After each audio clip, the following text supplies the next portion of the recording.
So I'm here with Nick Marcantonio. This is going to be the first of multiple interviews I plan doing. I hope you guys really enjoy it. Nick is a very accomplished triathlon runner. He's run Ironman. And yeah, me and him are old school buddies. So it's cool. Thank you again. All right. All right. Let's do it. All right, so Nick, I'm going to just go pat a little bit of your history. Okay. So obviously you went to Glens Falls High School with me. Best buddy ever. Oh yeah, we went way back. Way back. In your younger years, you played hockey and you did soccer. That was like elementary school, right? Yeah, I played mainly hockey when I was younger. So I played travel hockey from probably the age of 6 to 14.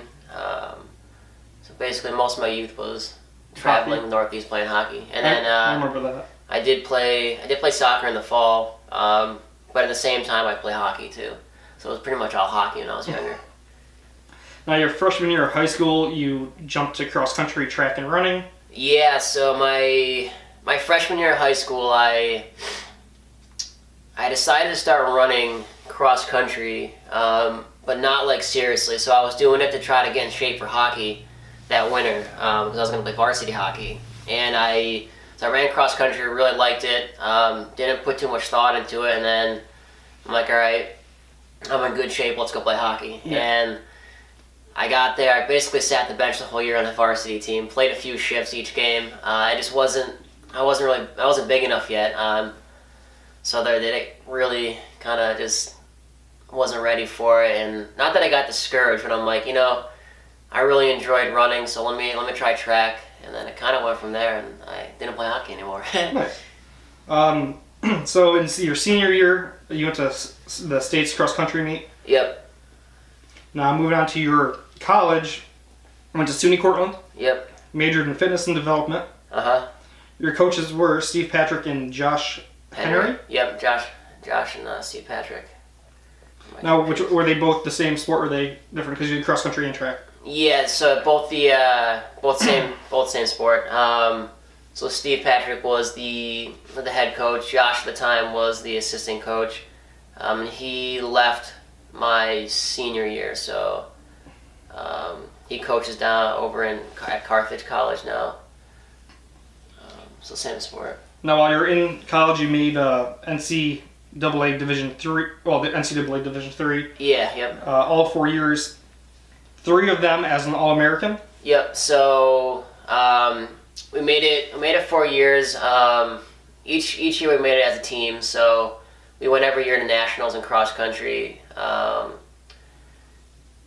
to think. My freshman year, I think I was 63rd place, and I remember my coach telling me, next year you're definitely gonna be an All-American. 63rd as a freshman is good. And I was cooling down on my run when he told me that. It kind of stuck in my head, and I'm like, all right, I think I'm gonna be an All-American next year, and it stuck. And then I just made it my number one goal to try to be the best I could be in college, and then shoot for that All-American spot. And the next year I was 23rd. So I think my freshman year is when that stuck with me. I tried to get it. You went into a master's program. What master's program was that? Just for the major fitness and development? No. So yeah, my undergrad was fitness development. So that's basically exercise science, but it's more hands-on for coaching and personal training. Okay. All that stuff. But you dropped out. Yeah. So I started a master's degree, and it was recreation management. So another one of my big passions is just recreation. So, not really as exercise science. It's it's different. I'm talking about just going out and enjoying the woods. Recreation at its best is just, to me, going out and exploring and having a good time. And I wanted to try to. I didn't so much want to teach like recreation at like camps and stuff like that. I wanted to be more the management side of it. So whether it was being able to manage a YMCA or oversee town parks, city parks, or like a national park. You want to be Parks and Rec? You Yeah, want to be that TV show? Yeah, Parks and pretty Rec? much. I wanted to get into Parks and Rec. It's a huge part of my lifestyle. I really like the personal training and the coaching aspect that goes into sports and everything, but I really liked, you know, what you have to, you know, where you go to participate in those things, like the parks, the outside, the trails, the facilities. That's what interests me the most, because without those, you can't exercise, you can't partake in recreation activities. So if I could help to improve those, that's what I wanted to do. But yeah, long story short, I ended up dropping out. Was there any reason to that?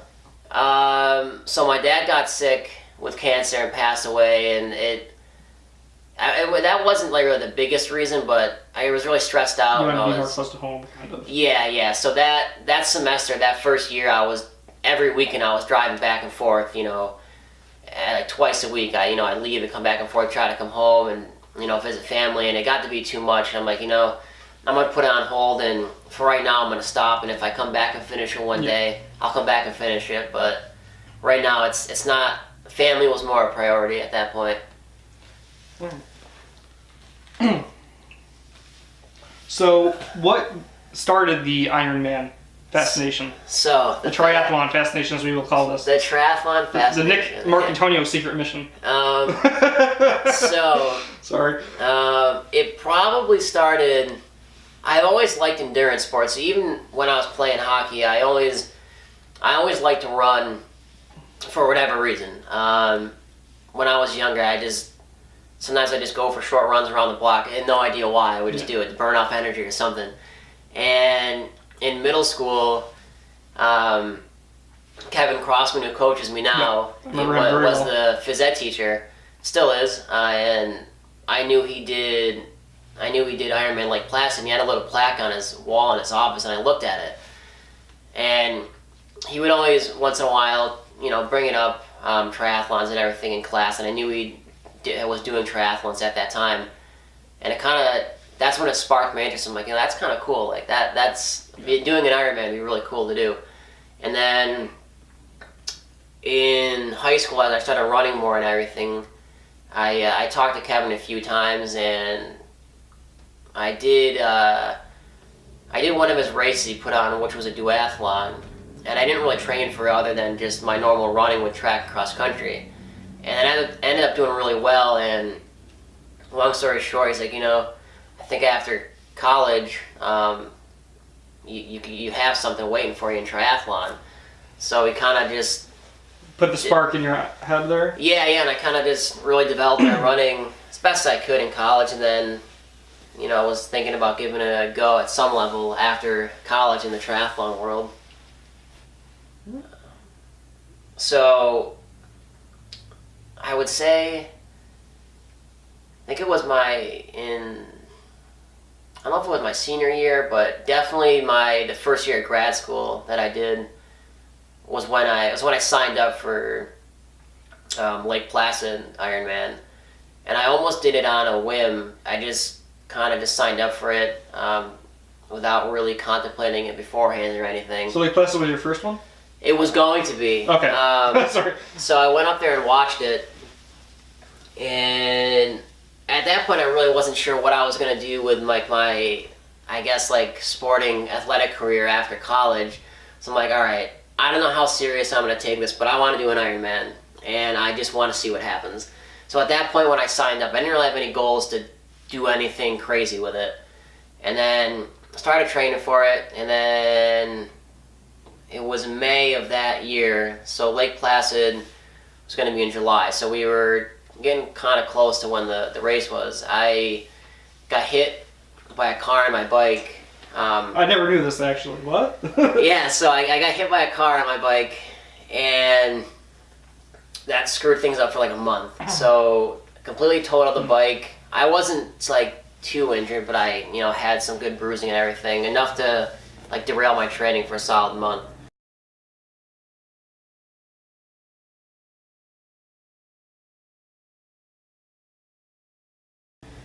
And so I ended up deferring out of Lake Placid, so you can like just defer your spot to a different race. So I healed up, and once I deferred out of Lake Placid and then into Ironman Maryland. Yes. which was in October. So they gave me the whole summer to. And that was 2017, correct? That would have been Maryland. Would have been 2016. 16. Okay, I had that wrong then. Yeah. Okay. I did research on you before this. Yeah. And then. And that qualified, and you did. So I'm sorry to interrupt you. Yeah. So October 2016, Maryland Ironman. You got first in your age group. Yeah. And that qualified you for Kona. Yeah, and that summer. So after I got hit by the car, that's when I contacted Kevin again to actually like have him coach me. Like, Actually be trained. Yeah, and then I wanted to really. That's when I wanted to. All right, I'm gonna take it seriously now. And I'd always wanted to on some level, but for whatever reason, I'm like, all right, I don't know what the heck I'm doing, but I'm gonna take. Like, there's one thing I'm gonna do really serious right now. I was gonna try to train for the Ironman. So I called Kevin up, and within a week we were working together. He was giving me workouts, and then we trained for the summer. And then obviously at Maryland, like you said, I won my age group, and then made Kona, which was I qualified for 2017 Kona, which is this past October. And then we'll get into that. Don't worry. Yeah. So the thing with Maryland was the swim was canceled. So may I ask why? Yeah. So it was in a bay like that opened up into the ocean or whatever, and the weather was. It wasn't stormy, but it was like on the verge of a storm. So it was really windy, and the swells in the bay were really, really big. Like they're like 6-7 feet tall. So like it's just too dangerous. We can't be swimming in there. So they canceled the swim, and then it was just a bike and a run, and they had to even shorten a little bit of the bike. I can't remember how many miles they had to take off, but it wasn't a lot because part of the road in the back was like completely like flooded. Oh wow! Yeah, it was like a marshland, so they had to like cut off road. And so basically, I didn't get the full like Ironman experience. So I was not that disappointed. I mean, I still qualified and everything, but I'm like, all right, I need to do an actual full Ironman. So then I got signed up for Ironman Texas, which was in April of 2017, so April 22nd. And then the whole winter, I obviously kept training, and then flew down to Texas in April, and I won my age group there too. So I re-qualified, I guess, for Texas, or for Kona at Texas. Right. Which, but yeah, no, Texas was. I would say Texas was the first full. It was the first full because I mean nothing was canceled, but at Maryland I wasn't entirely sure of like I guess my abilities or how good I was gonna do in a full, and I would say Texas was when I really opened my eyes to okay, maybe I can if I keep going with this I can do something in the sport, because I went 8 hours and 57 minutes and. I don't think I really knew how, fast I was until I called my coach after and we were having a conversation.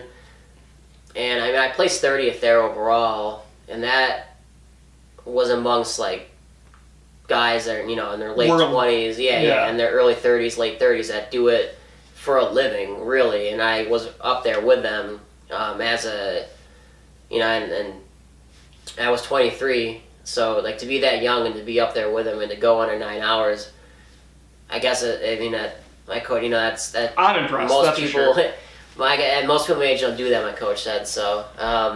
In the back of my mind, I wanted to go really fast in the race, but I didn't think I was actually capable of it at that time, given how much swimming and biking I haven't really done yet. Yeah, you're really early into those two. I mean, you got the running down. Yeah. But you just haven't done the rest of it. Yeah. So then that's after Texas, that really opened my eyes. Like, all right. I think if I just keep going with this for as long as I can, I really think I can hopefully really do something with it. You never know, but I'd say that race definitely caught my attention. What was the race before Kona? You had an incident there, if I remember right. I'm gonna hang on. I'm gonna put a picture up now, and want me to show you the picture? Yeah. So you know. All right. I believe this is from this race. Correct me if I'm wrong.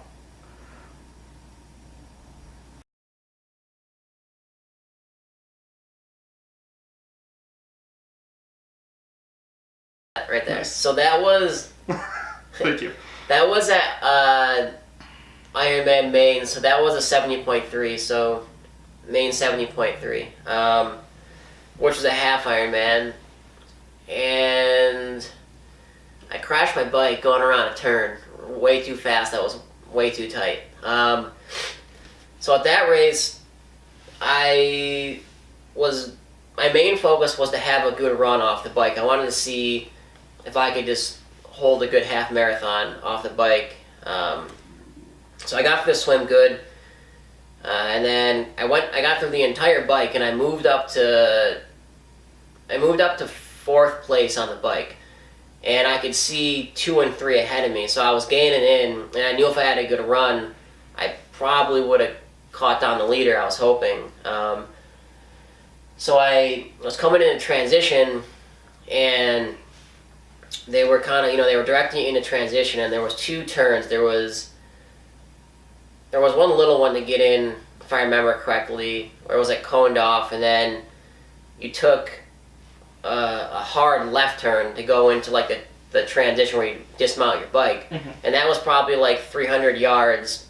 So you would have taken the left turn, and then rode your bike like 300 yards, and you would have dismounted off the bike, and then wrapped it, got your shoes on, and ran.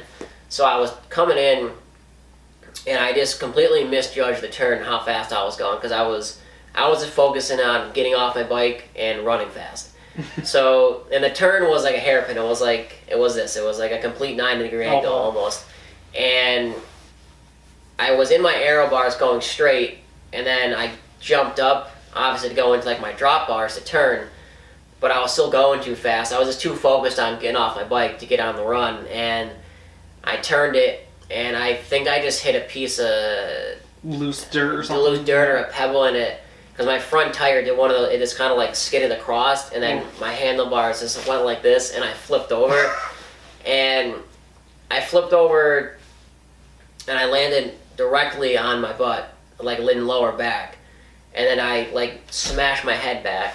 So I hit my head really hard, and I definitely knocked myself out for a little bit. Oh wow. I didn't realize it was that big. Yeah. So I landed on my back and like my lower back.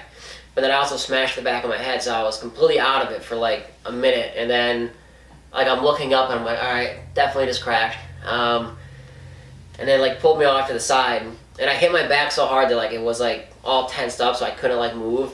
And for like a few minutes, I'm contemplating. I'm like, all right, maybe I can run. And they're like, no, you're done. No, you're done, man. As a former EMT and paramedic student, I would tell you no as well. Yeah, they're like, no, man, you're done. They're gonna lay here a few minutes. We're gonna get you back to it. And they put me in like not a golf cart, but like a gator type thing. Yeah, and then they put me right in the ambulance and like, yeah, you gotta go to the hospital and get your head checked out and your back and everything just to make sure. Yeah, with any unconscious. Yeah. So we highly recommend that, if not force you to go.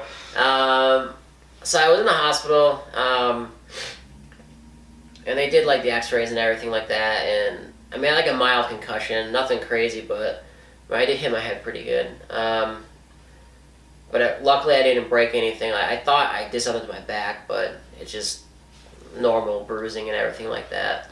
Now, how long before Kona was this? That was probably 2 months out from Kona, so it was still a little bit out from Kona. So I didn't really miss much training. I was probably down for a good week, and then I was able to get back into training pretty decently. So I didn't really mess anything up. Now, so when was Kona? I don't think I got that month down. Yeah, so Kona was in October. It's October 14th. I feel like I just said the wrong date. I'm not really sure. If it's wrong, I'm not gonna mark you down for penalties here. So Kona, all right. Yeah, so Kona was in October. Do you want me to go through the race, or what? I want to talk about the race before Kona that you ran in, that no one probably saw you in because you were in costume. Oh, all right. So do I have to show you the picture? It's you know the picture. Yeah.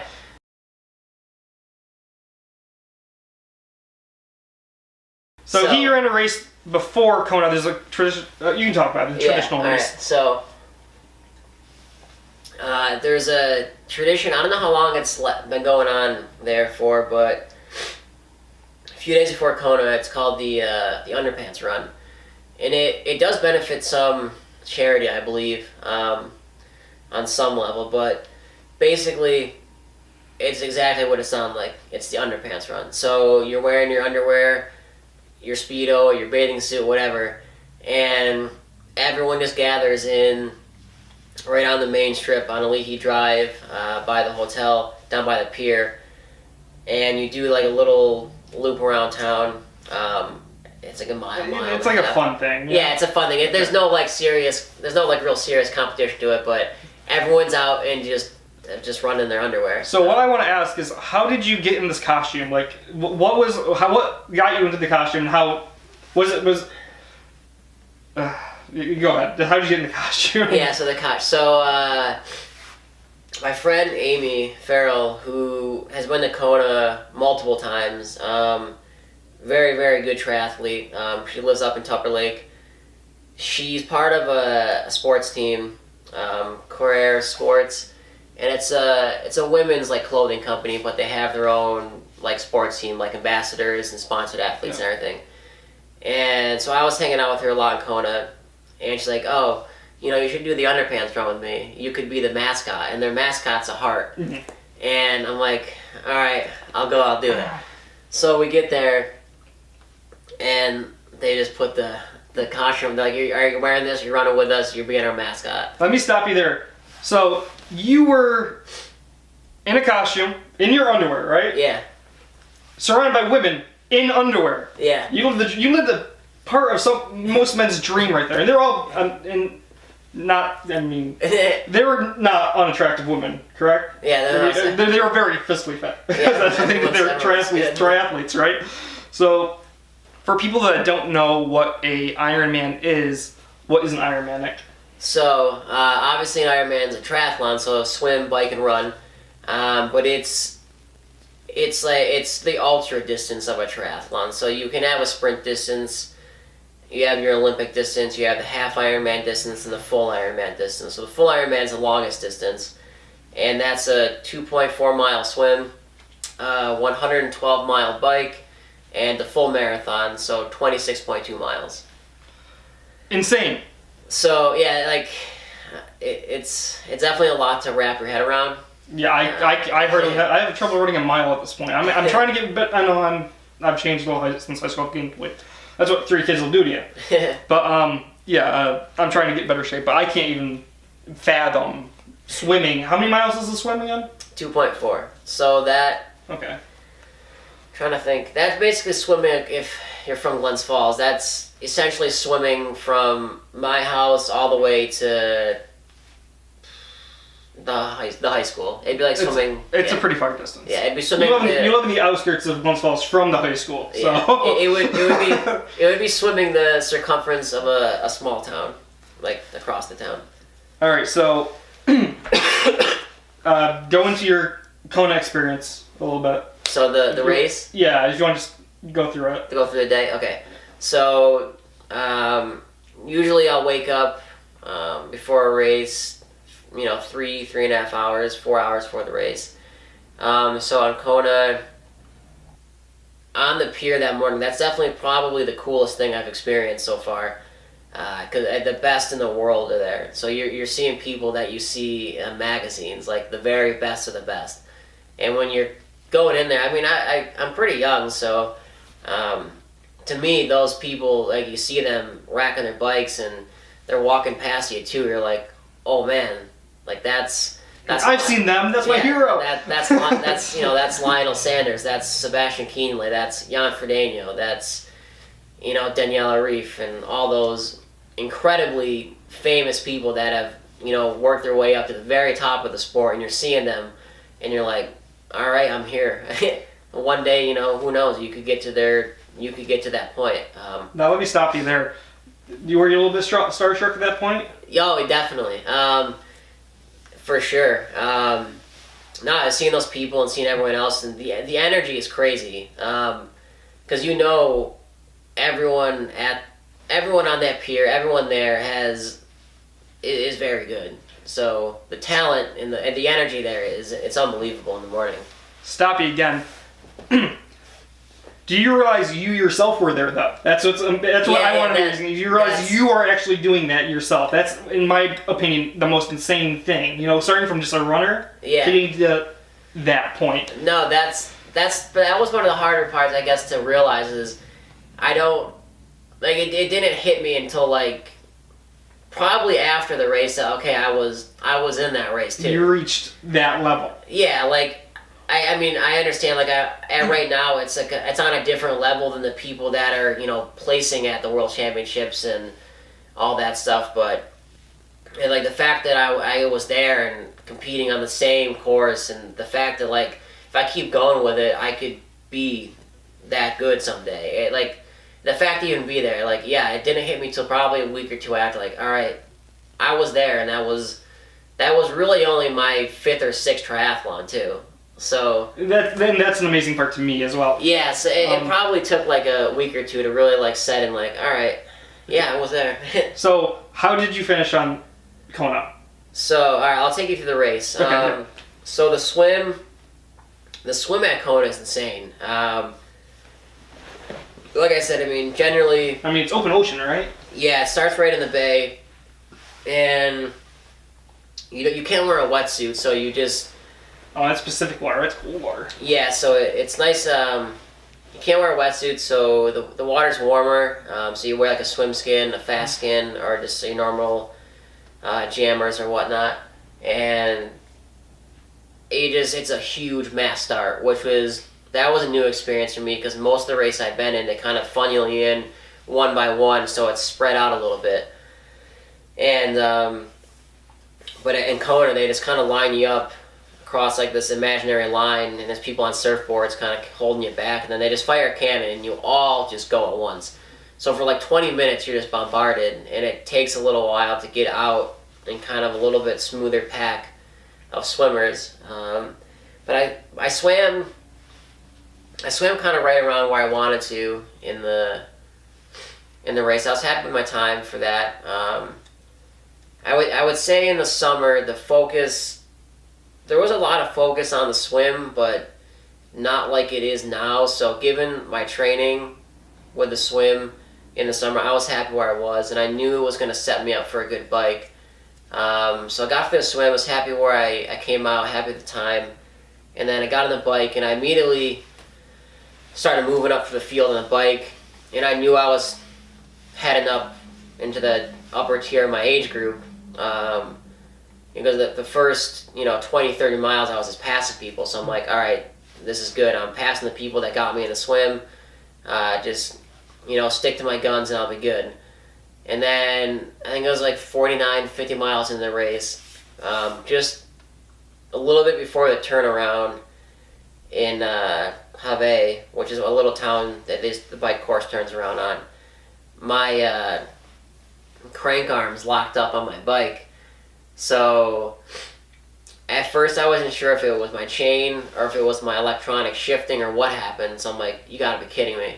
So I jumped off my bike real quick on the side of the road, tried to fix it, and then I thought I'd gotten it, and then I got on my bike, I started pedaling, and it was working for a minute or two, and then it happened again. I'm like, all right, something's really messed up. So I took my wheel off, and then I noticed on the rear cassette, one of like the individual cogs in the cassette was loose. I'm like, you gotta be kidding me. I don't know how this happened, but long story short, I needed the mechanic to fix it, and they had the tool to tighten it.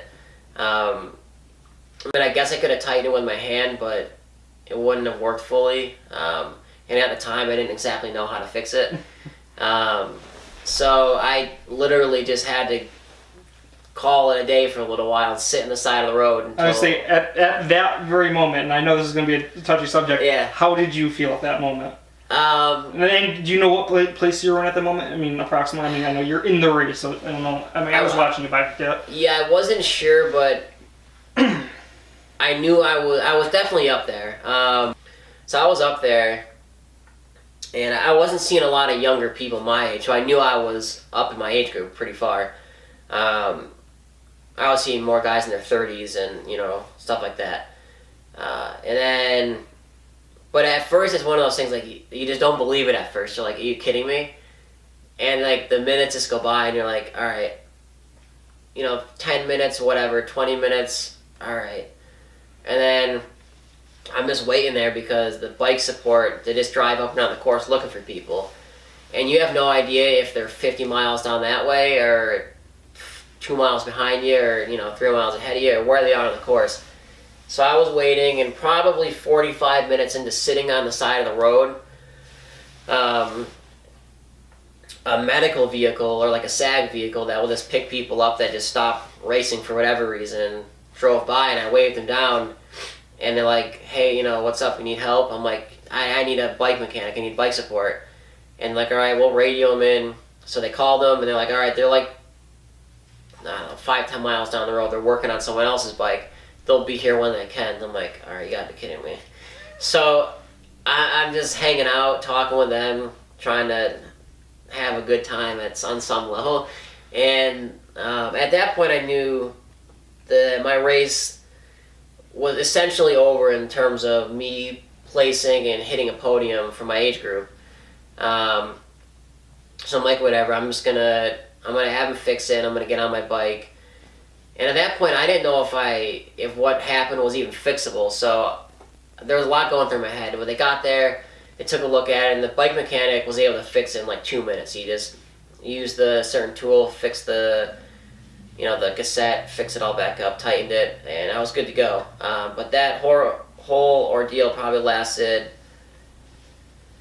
think it was about an hour and 20 minutes. So at that point, I got back on. At that point, you're completely out of it in terms of like your adrenaline rush and stuff like that. Your mentality is just like you're just deflated a little bit. So I got on, and I'm like, all right, Nick, the race, it's not over, but it's over in the sense that you're not gonna podium, you're not gonna try to go for a world title in your age group anymore. You're just gonna finish it. And that was a tough pill to swallow because I'm very competitive. But I knew you go to a world championship race, you don't drop out. You drop out if you're gonna die. Essentially, that's my mentality. Now, let me stop you there. Just that saying that you're gonna finish the race after you bet marks miles of your personal goals, and I think your drive to do this, and I respect that so much about you because I know if I was in that point, I don't know if I would keep going, stop, or just give up out of pure frustration. But I have to admire you for that. And I admire you for a lot of other things other than that. But that's I wanted to put that in there. No, and it's definitely continue. Sorry. It's definitely frustrating, and I think if there's one thing I can tell anyone that finds himself in that spot, if you're having an incredible race. And then all of a sudden something out of your control happens, don't give up, just finish it. I mean, you're in the race for whatever personal reason or that you have. And the best thing to do at that time is to think about, what drives you. Because I would say probably for anyone, the majority of people were driven more than, okay, getting a title or winning a race or this or that, the other thing. So find whatever has driven you to get to that point, just go with it. And then think about the other 2,000 people in the race that aren't going to stop either. So it sucks to kind of give up what you were hoping for in your race, but just go with it. I mean, there's plenty of more races and there's plenty more opportunities. So like it was tough, but nothing to stop about. I mean, it sucked, but I wasn't going to stop. The only reason I would ever stop is if I physically couldn't or if I was hurt, It definitely got more eventful after the bike. So finishing the last half of the bike was basically just riding my bike. I guess I was racing, but it was like, all right, just finish the bike and get on the run. And I had full intentions of sticking to my plan on the run. But when I got to the run, I ran my first 3 miles on pace how I normally would have if everything was going smoothly. But with 20 minutes into the run, it just completely my legs just fell apart, and The lactic acid started building up after the bike and stuff like that. yeah, everything. It just completely fell apart. And I think at that point it was a little more mental than anything, because I knew the race I wanted to have and everything kind of just was gone, and all the training I had done, not that it went to waste, but it just, at that point, anything I had trained for and anything I wanted to really, I would say, accomplish in the race wasn't on the table anymore, other than finishing for, not the sake of finishing, but going out there and finishing for what actually, drives me at my core. So the run got bad. I mean, it's hot in Kona. Oh, I can only imagine. And it's a humid heat, right? Yeah, it's humid and there's no shade. So, I mean, there was, and this is the power of the Ironman. I don't care how good a shape you're in or what level of athlete you are. It can take the best down. It can take no matter what level of athlete you are. It can rip you apart and you'll start walking. I had to start walking on the run, and I've never walked in a race before. I don't think I've seen you walk since high school. And you just, at that point, with what went on mentally and physically at that point, it wasn't in the cards to run how I normally run.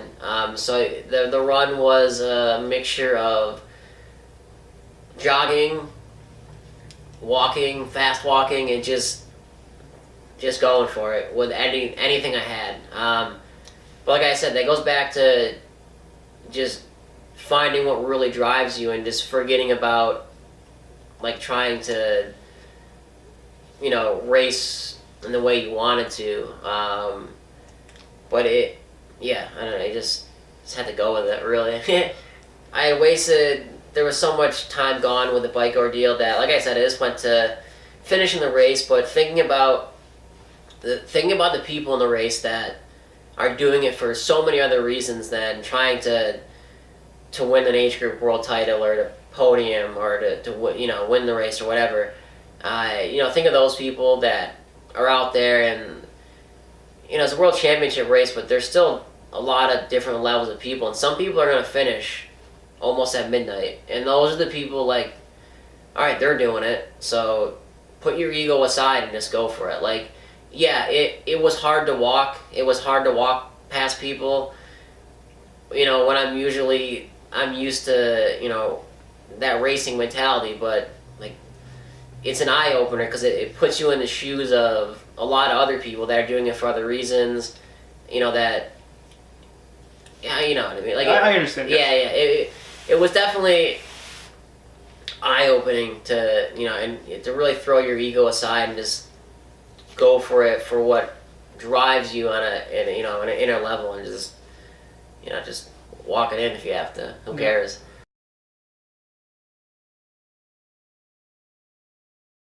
I think someone's broken down. They're trying to pull them. It looks like they have a tow hitch on them. Yep, they're there. Yeah, and that truck has about 3 different panels of car on it. None of the truck is the original truck.